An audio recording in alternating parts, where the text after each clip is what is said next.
Lakini unapokuwa katika maombi yako, katika sala, katika dua, unapokuwa katika kumwabudu, kumsifu, hawezi kumaddress, yani ukamtaja kwa jina lake moja kwa moja bila kusema Bwana. Ukifanya hivyo ni kwamba hujui tu mtumishi. Ukiwa unamfahamu ni nani? Malagradika la basira.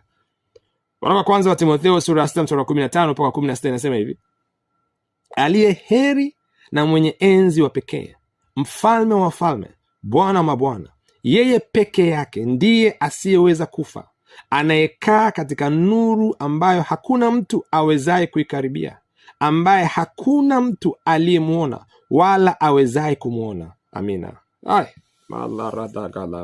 Nenda kasome hii waraka wa kwanza Timotheo sura ya 6 mstari wa 15 mpaka 16.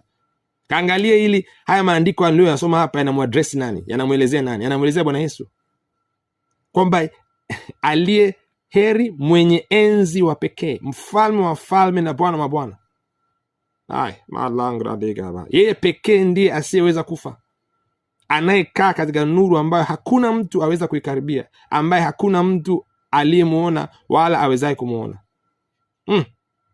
Yaani katika utukufu wake na ubora wake, mtumishi, ukimuona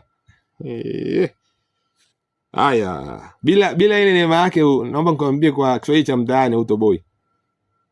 Nenda kaangalie Mtume Yohana alikutana na Bwana katika maono, katika kitabu cha Ufunuo. Soma sura ya kwanza uone.